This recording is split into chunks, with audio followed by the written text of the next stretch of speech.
الحمد لله الذي أنزل القرآن هدى للناس وبينات من الهدى والفرقان. أشهد أن لا إله إلا الله وحده لا شريك له، وأشهد أن محمدا عبده ورسوله لا نبي بعده. اللهم صل وسلم وبارك على سيدنا ومولانا محمد وعلى آله وأصحابه أجمعين. حسبنا الله ونعم الوكيل، نعم المولى ونعم النصير، ولا حول ولا قوة إلا بالله العلي العظيم. رب اشرح لي صدري ويسر لي أمري واحلل عقدة من لساني يفقه قولي. أما بعد. Jamaah sholat isya yang dimuliakan oleh Allah, ada satu hadis yang diriwayatkan oleh Imam Baihaqi, Imam An-Nasai, di mana Nabi sallallahu alaihi wasallam bersabda, "Lau ta'lamu ummati ma fi Ramadhana latamannau an takuna sanah kulluha Ramadhana li'annal hasanah."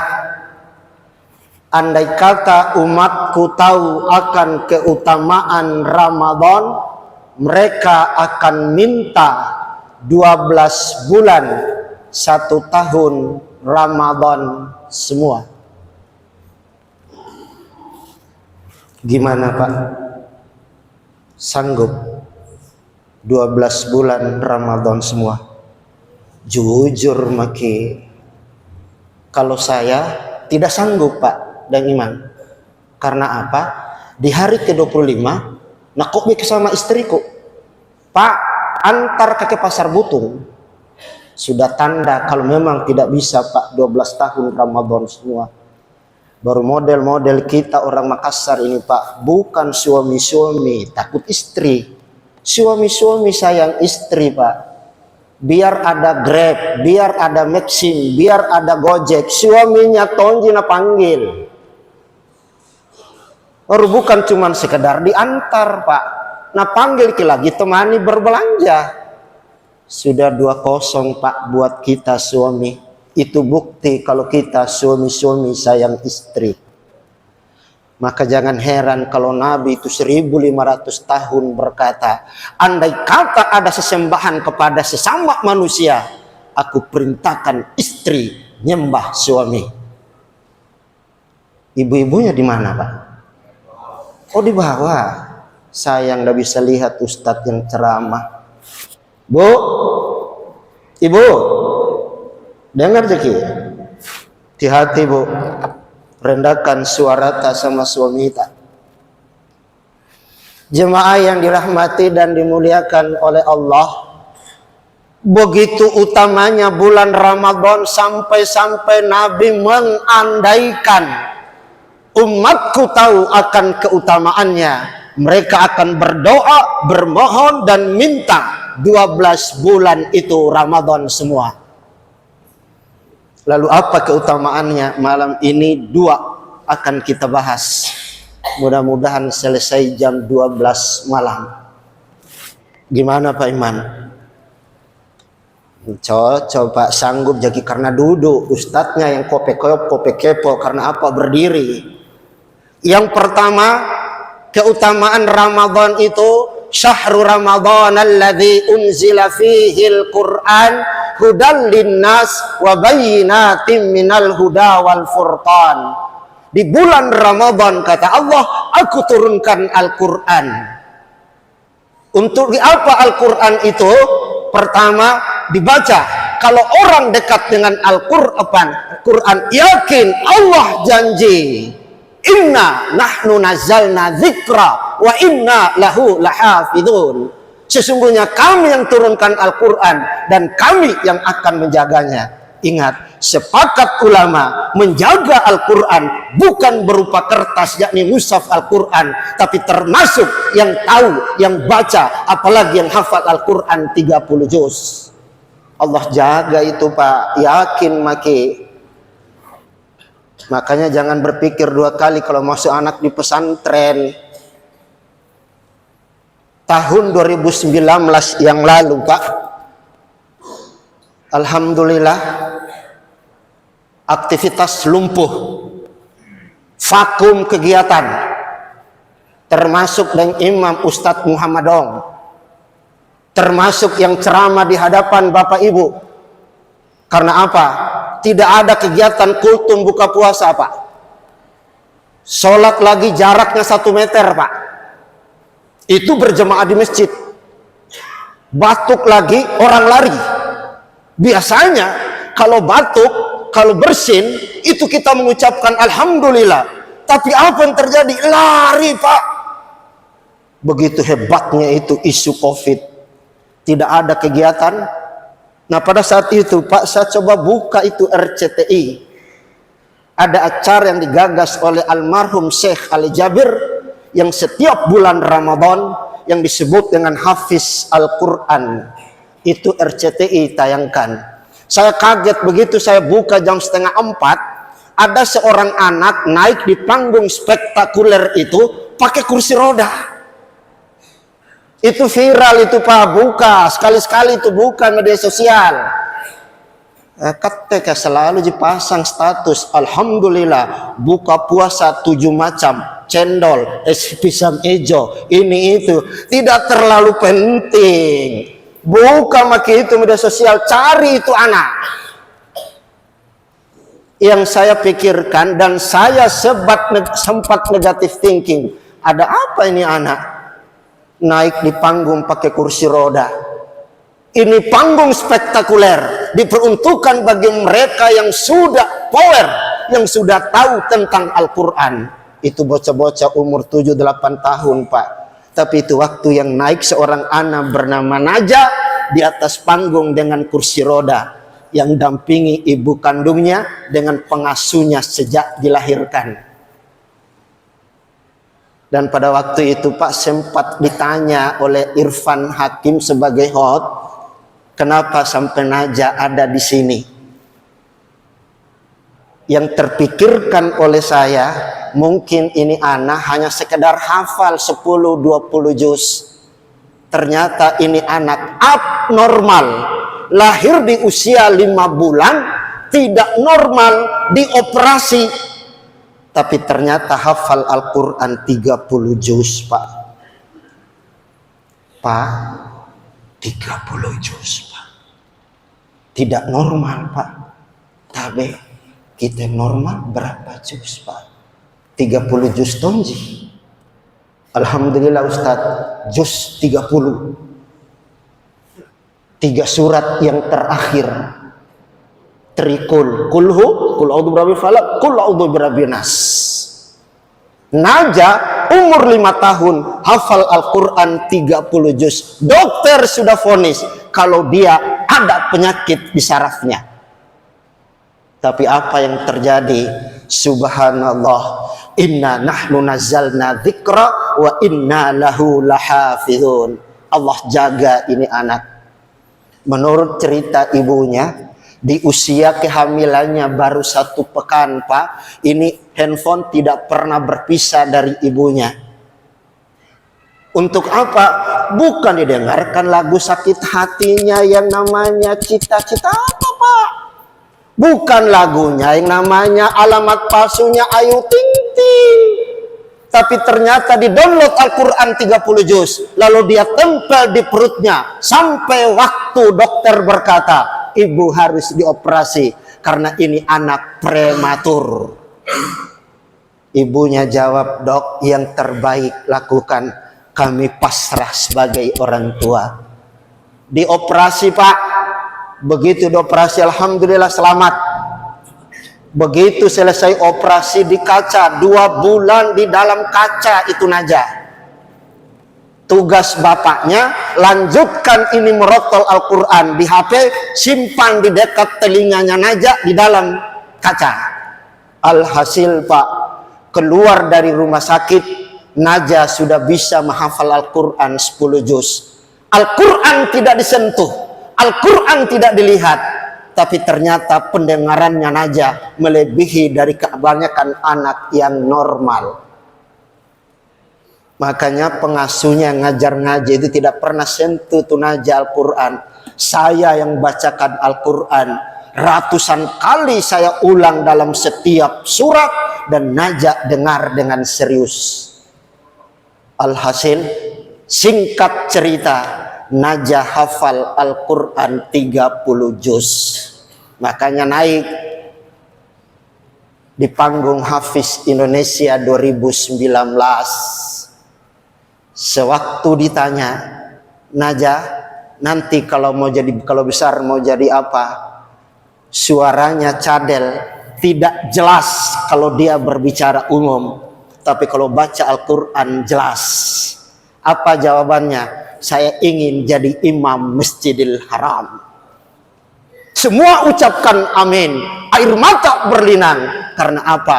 Anak sekecil Najah abnormal, lahir tidak normal, dicesar, sanggup menghafal Al-Quran 30 juz dan mau jadi imam Masjidil Haram.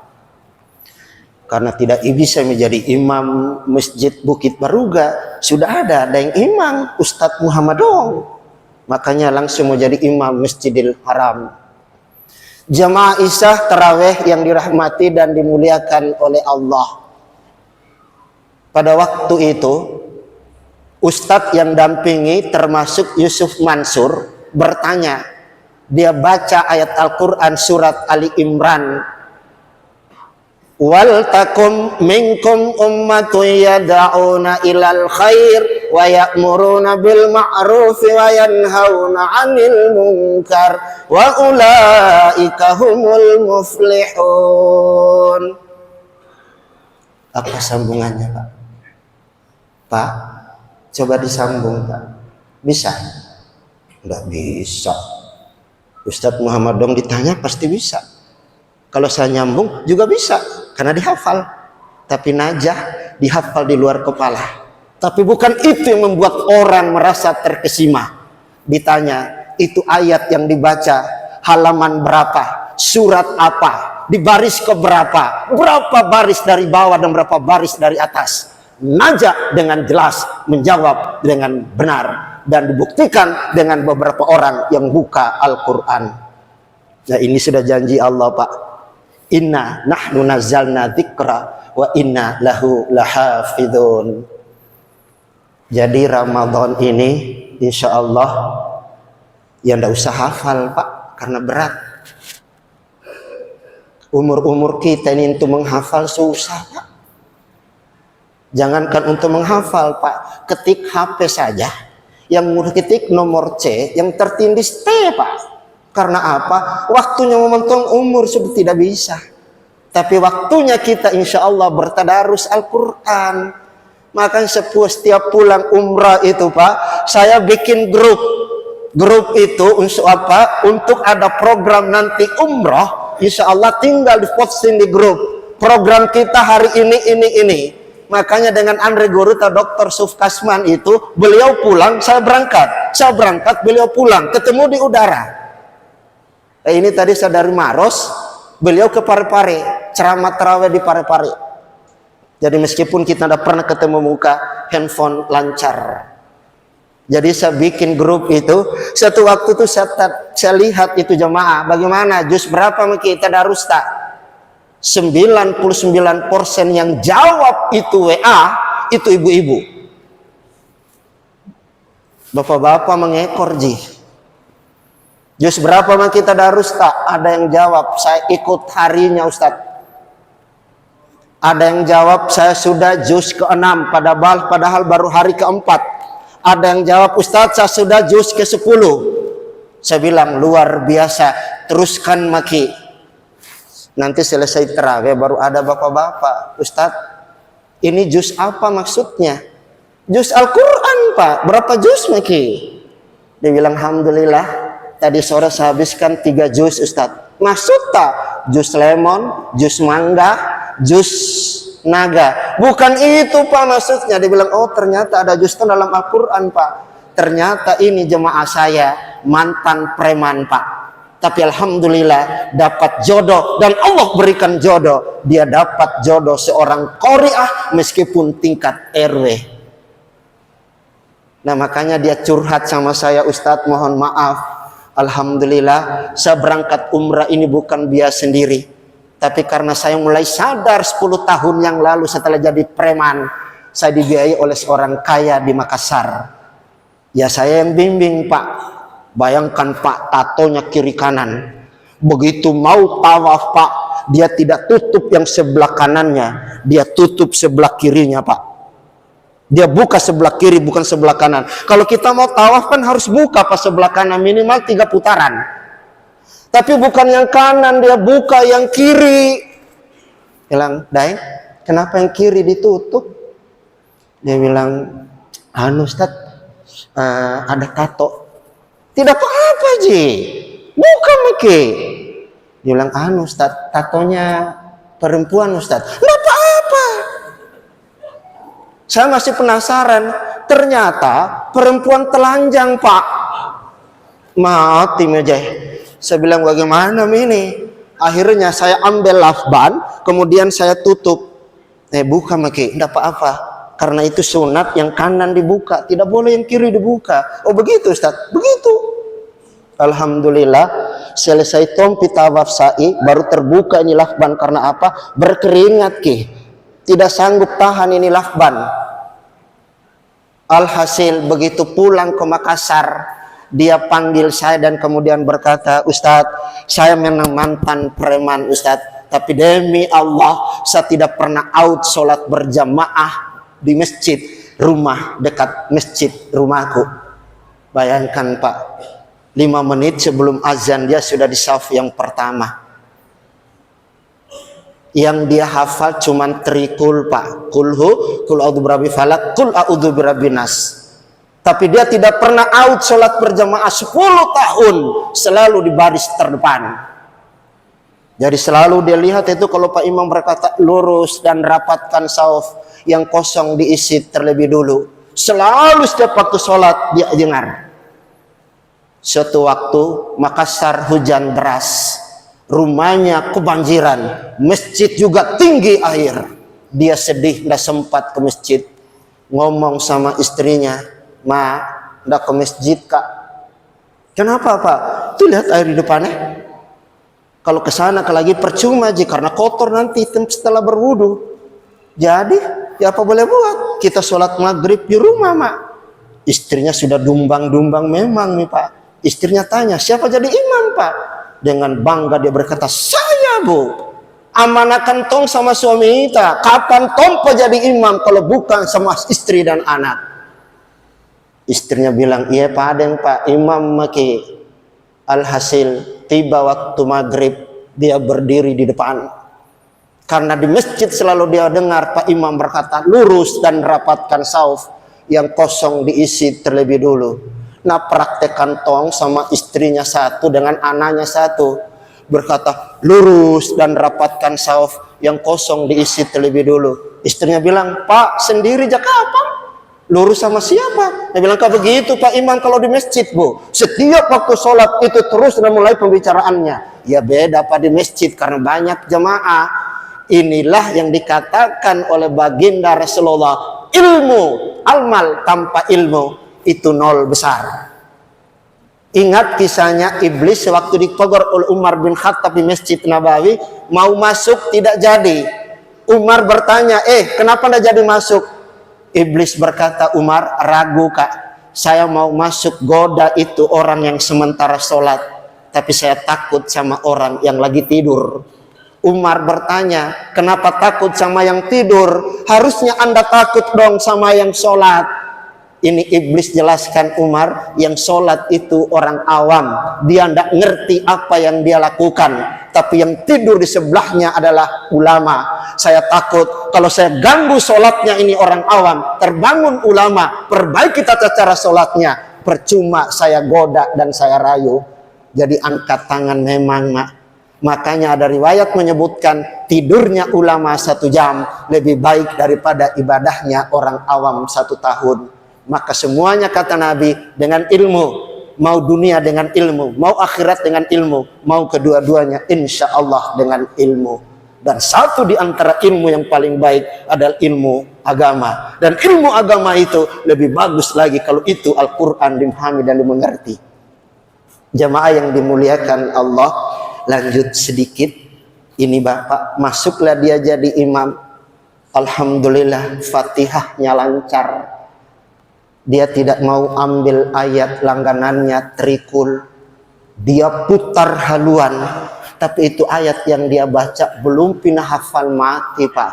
Surat apa? Al-Kautsar. Al-Kautsar cuma 3 ayat. Inna a'tainakal kautsar fasholli lirabbika wanhar inna syani'aka huwal abtar. Ternyata yang dihafal cuma 2 ayat. Siratal ladzina an'amta 'alaihim ghairil maghdubi 'alaihim waladdallin. Amin, kata anaknya yang TK. Bismillahirrahmanirrahim. Inna a'tainakal kautsar fasholli lirabbika wanhar. Macet. Istirahat sebentar, dia ulang yang kedua.